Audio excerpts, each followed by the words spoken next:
አላልኳችሁም ትናንትና አላልኩም ብያለሁ። ይሄን ነገር ማለት ነው።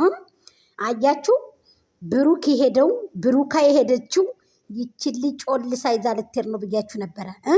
ልጁን ይዞ ደመቁን ሊያስለቅሷት ነው ብዬ ጠብቁ። ዝም ብላችሁ አሁን ጠብቁ ዝም ብላችሁ። ይሄንን ልጅ ይዞ ጩልስ አድርጎ ሄዶ ለአብርሃም ወስደው ደብቀው ተመልከቱ። ውድ ሳይሰሯት ደመቁን ቢቀሩ ምን ያለ የተላላችሁ ማለት ነው። እኔ ነግራችኋለሁ ከፊትም እንጂ አብርሃምን ሊከዳ ፈልጉ አይደለም። ስለ አብርሃም ብዙ ነገር ያውቃል። ስለ ቤተሰቡ ብዙ ነገር ያውቃል። አብርሃም ጥልቅ ጓደኛው ነው አይደለ? አብሮ አደግናቸው ወንድም ናቸው ልንገራችሁ ማለት ነው። ስለዚህ ለደመቁ ወስዶ ልኖር ይሰጣታል ምናምን ብላችሁ የምታስቡ ሰዎች እቺ ዳኒ ላይና ከደመቁ ላይ ማለት ነው ተጫወተባቸው። አንድ አራዳ ሆኖ ተገኘ ማለት ነው። ስለዚህ ይሄንን አቢን እንግዲህ አላህ ያሳድገው። በነገራችን ላይ አላህ ያሳድገው፣ ወላሂ አላህ ያሳድግህ።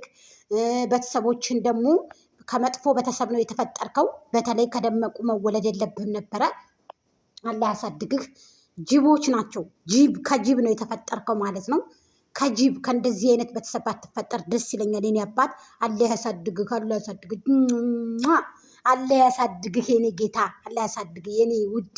እሺ ልጁን አላህ ያሳድግለት የአብርሃምን ልጅ። ወላኪን ግን እናቲቱ አረመኔ ውሻ፣ የውሻ ከውሻ የተፈጠርክ እንደው በጣም ያሳዝናል ማለት ነው። አንተን የመሰልክ ጨቅላጩ ጭጌ ሚዲያ ላይ መምጣት የለብህም ነበር። ትንሽ ደግ እስከምትል ድረሳ፣ ጎርመስ እስከምትል ድረሳ። ግን ደግሞ ከዛሬው እየኮተኮተች እንደ በርበሬ እየኮተኮተች እንደሚያድግ በርበሬ እንደዚህ በነገር እያጠጣችህ እንዳታክልት በነገር እያጠጣ አታክልት ይመስል ጭገረዳ ይመስል ቤቷ ላይ ጭገረዳ ተክላ 9 ወር አንጋጣ እንዳላመጣችሁ 9 ወር ደክማ ለፍታ እንዳላመጣችሁ 9 ወር ሙሉ ማርገዝ ቀላል አይደለም። አንቺ ግን በቃ በአንድ አረመኔ ስለሆንሽ ገንዘብን አስበልጠሽ ለልጅሽ ምን እንደምታወርሺው አናውቅም።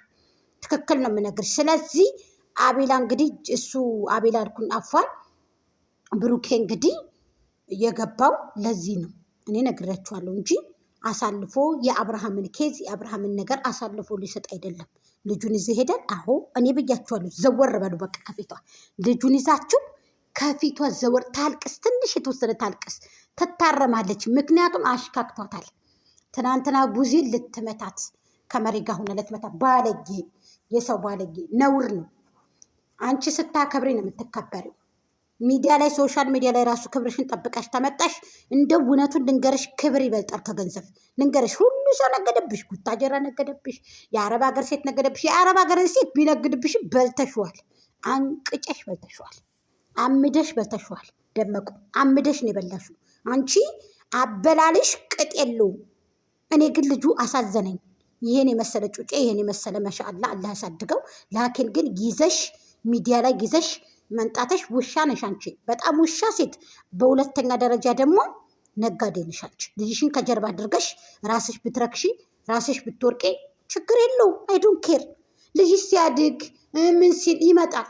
እንደናንተ እንዳንቺ ወይ ልጨማለቅ ማለት ነው። እንዳንቺ ልጨማለቅ ይመጣል ራሱን ዝቅ አድርጎ። ግን አሁን የኔን ጩጬ ልጅ ገና ሙጫ ነው ማያቅ ልጅ ይዛችሁ መጣችሁ። እንደዚህ ግዴታ እደግ ገና የ4 ወር 5 ወር 6 ወር ልጅ በግዴታ ማደግ አለበት ተብሎ በግዴታ በቃ በግዴታ ማደግ አለበት ተብሎ እንግዲህ እየተመዘዘ ነው፣ በነገር እየተኮተኮተ ነው ማለት ነው።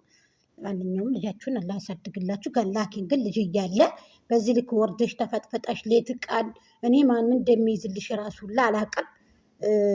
እኔ ምን አይነት ቪዲዮ እንደምታወርሽው ለልጅሽ ምን አይነት ቪዲዮ ለቀሽ፣ በተለይ በጣም ያስጠላው ቪዲዮ ልንገርሽ ነቱን እንደው ሶሻል ሚዲያ ላይ ወይንም ደግሞ ብታጠፉት ወይንም ደግሞ የሆነ ኪራይ ቤት ብታረጉት ትንሽ ታደገ ከባድ ነው። እሱም ቪዲዮ ካየ ያፍራል ብዬ ነው የማስበው። እና ይሄ ደስታዬ ሲመጣ የተለቀቀ እሱ ታፋሽ ታችኛው ዳቦ በነፃ ያልሽበት እሱ ያሳፍራል በጣም። እሱ ቪዲዮ ያሳፍራል። ሌላውን ቪዲዮ እንግዲህ ያንቺ ሁሉም ያው በጣም የተንቋሸሸ ቪዲዮ ነው። ያንቺ የቆሸሸ ነው። ግን ደግሞ ብሩኬ ይሄን ልጅ ይዘክ መለክቴ ነው ይዘክ ደመቁ ትንሽ ማልቀስ አለባት። ደመቁ የተወሰነ ማልቀስ አለባት። በቃ ይዘክ መሄድ አለብክ እንጂ እሱ አብርሃምን እንደዚህ ሊለው አይደለም። ጋይስ አትጃጃሉ፣ አትሸወዱ። ወንድሙ እኮ ነው እንዴ! ወንድሙ እኮ ነው። አንድ አምሳል አንድ አካል እኮ ናቸው እነሱ። ምን እያላችሁ ነው? ስለዚህ